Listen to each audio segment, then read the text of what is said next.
এক নম্বর হচ্ছে ইশার সালাতের পরে 4 রাকাত নামাজ আদায় করা। ইবনে আবি শাইবা রাহমাতুল্লাহ তাআলা মুসান্নাফের মধ্যে বর্ণনা করেন, মুররা থেকে তিনি বর্ণনা করেন, আব্দুল্লাহ ইবনে মাসউদ রাদিয়াল্লাহু তাআলা থেকে তিনি বলেন, মান সাল্লা আরবাআন বাদাল ইশা, যে ব্যক্তি ইশার সালাতের পরে 4 রাকাত নামাজ আদায় করলো, লা ইয়াফসিলু বাইনাহুন্না বিতাসলিম, এই সালাত আদায় করার সময় মাঝখানে কোনো ধরনের বৈঠক করবে না, সালাম দিবে না, দাঁড়িয়ে যাবে, একসাথে 4টি আদায় করলো।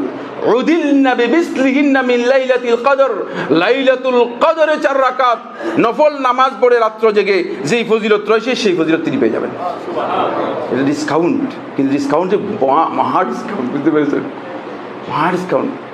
শোয়ার আগে খেয়াল রাখবেন, অনেক বিস্তারিত আলোচনা রয়েছে, সময় আমাকে আর সুযোগ দেয়নি। 2 নম্বর পয়েন্ট হচ্ছে সালাত, রাতের নামাজের মধ্যে আপনি অন্ততপক্ষে শোয়ার আগে 2 রাকাত নামাজ পড়বেন। এই 2 রাকাত নামাজের মধ্যে কমপক্ষে 10টি আয়াত তেলাওয়াত করবেন। আল্লাহ রাসূল সাল্লাল্লাহু আলাইহি ওয়াসাল্লাম বলেন, তাহলে ওই ব্যক্তি সারা রাত গাফিল যারা ছিল তাদের মধ্যে আল্লাহ রাব্বুল আলামিন তাকে এনলিস্টেড করবেন না, তাদের মধ্যে অন্তর্ভুক্ত হবেন। এটা খুবই সহজ।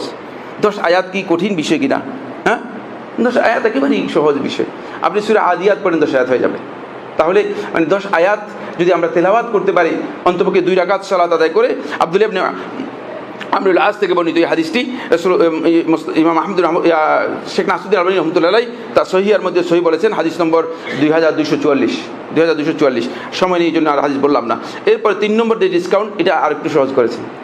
সেটা হলো রাসূলুল্লাহ সাল্লাল্লাহু আলাইহি ওয়াসাল্লাম বলেন, আবু মাসউদ আনসারী বর্ণনা করেন, রাসূলুল্লাহ বলেন, মান কারা বিল আয়াতাইনি মিন আখির সূরাতিল বাকারা, যে ব্যক্তি রাত্রে ঘুমের আগে সূরাতুল বাকারা এর শেষ 2 আয়াত তেলাওয়াত করলো, ফি লাইলাতিন কাফাতাহু, তার জন্য এই 2 আয়াতই সারা রাত কিয়াম করার জন্য যথেষ্ট হয়ে যাবে। সারা রাত থেকে ইবাদত করা যে ফজিলত রয়েছে সেটা যথেষ্ট হয়ে যাবে।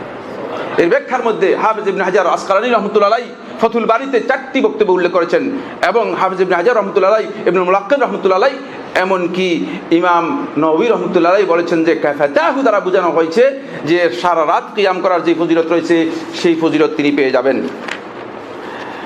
শেষ ডিসকাউন্ট না, আর দুইটা আছে, সর্বমোট 5টা ডিসকাউন্ট আলোচনা করব।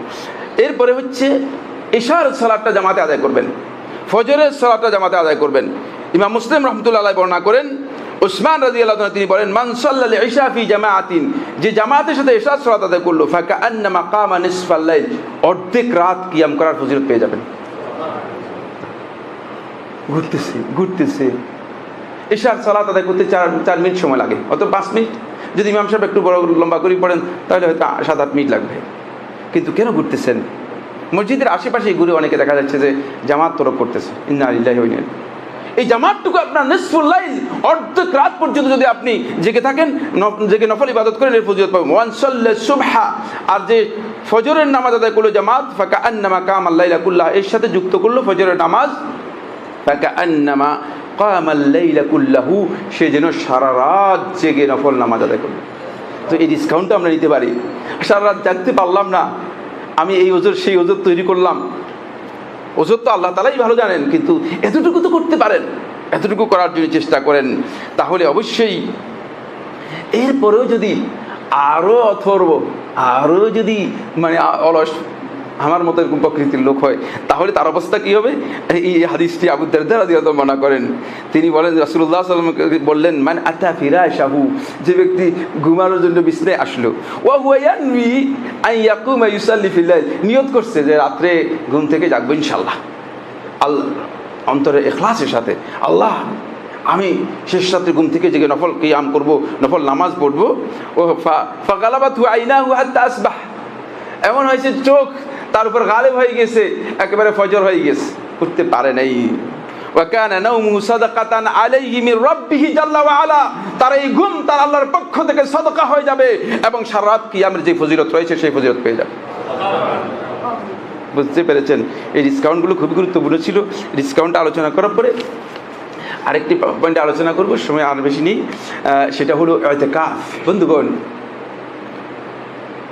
রমাদানের একটা বিশেষ প্যাকেজ ছিল ইতিকাফ। নবী সাল্লাল্লাহু আলাইহি ওয়াসাল্লাম রমাদানের শেষ দশকে ইতিকাফ করেছেন। আমাদের এই মসজিদ সহ আমাদের মসজিদগুলোতে ইতিকাফ করেছে লোকেরা। ইতিকাফ আপনার শেষ হয়ে গিয়েছে, কিন্তু ইতিকাফের ছোট ভাই এতেকাফের গ্রেড বহন করে এই ধরনের ফজিলত কিন্তু আপনার কাছে রয়ে গেছে, যেটা সারা বছর আপনি করতে পারেন। এ সম্পর্কে অনেক দীর্ঘ কথা রয়েছে, আমি সময়ের কারণে শুধুমাত্র 2টি পয়েন্ট। 1 নম্বর হচ্ছে সালাত আদায় করার পরে মুসাল্লার মধ্যে আপনি বসে থাকবেন। যতক্ষণ আপনি বসে থাকবেন ততক্ষণ আপনি ইতিকাফের যে ফজিলত রয়েছে সেই ফজিলত পাবেন, এবং ফেরেশতারা আপনার জন্য স্পেশালি রহমত এবং মাগফিরাতের দোয়া করতে থাকবে। ফেরেশতারা স্পেশালি আপনার জন্য মাগফিরাতের দোয়া করতে থাকবে। 2 নম্বর হচ্ছে ইতিকাফের আরেকটি হচ্ছে ইন্তিজারুস সালাতি বা'দাস সালাহ। সালাত আদায় করার পর যদি কাজ না থাকে আরেক সালাতের জন্য অপেক্ষা করুন, বসুন, কিছুক্ষণ বসে থাকেন।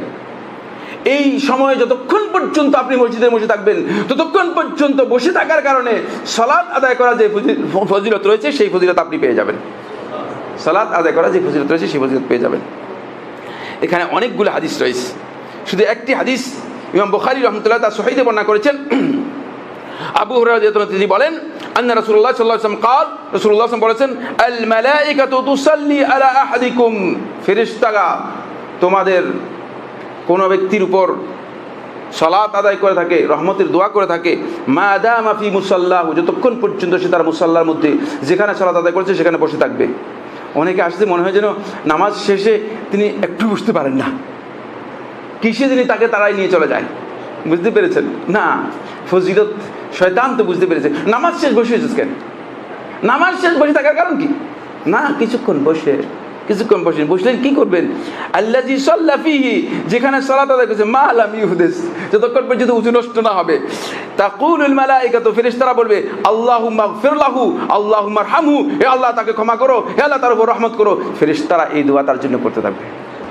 ফেরেশতাদের দোয়ার অর্থ কি? হাফেজ ইবনে নবী রাহমাতুল্লাহ এই হাদিসের ব্যাখ্যার মধ্যে উল্লেখ করেন। তিনি বলেন, সাথেই আল্লাহ সুবহানাহু ওয়া তাআলা এই দোয়া কবুল করেন। সাথে আল্লাহ সুবহানাহু ওয়া তাআলা এই দোয়া কবুল করে থাকেন।